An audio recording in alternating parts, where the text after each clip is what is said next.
आज मेरे पास एक प्यारी सी कहानी है, एक छोटी बच्ची रोशनी के बारे में। एक धूप वाली सुबह रोशनी उठी और जोर जोर से चिल्लाने लगी। उसकी मम्मी और दादी घर पर थी, लेकिन उन्हें कुछ पता नहीं था कि रोशनी क्यों चिल्ला रही है। रोशनी की मम्मी ने उसके रोने को अनसुना कर दिया, सोचा कुछ गंभीर बात नहीं होगी, लेकिन दादी चिंतित थी।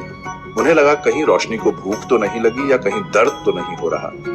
दादी रोशनी के पास गई, प्यार से उसका माथा सहलाया और उसे अपनी गोद में बिठा लिया, लेकिन रोशनी रोती रही। दादी परेशान हो गई और पूछा, रोशनी क्या हुआ, क्यों रो रही हो, कहीं चोट तो नहीं लगी?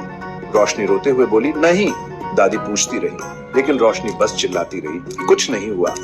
थोड़ी देर बाद रोशनी की मम्मी रसोई से बाहर आई और पूछा, रोशनी क्या बात है, दादी को क्यों परेशान कर रही हो? अगर कुछ खाने को चाहिए तो बता दो।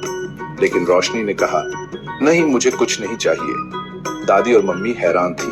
कुछ देर बाद रोशनी के पापा और उसका भाई दीपक दुकान से घर आए। रोशनी ने जैसे ही उन्हें देखा उनकी तरफ दौड़ी। उसने अपने भाई से पूछा, तुम कहाँ गए थे?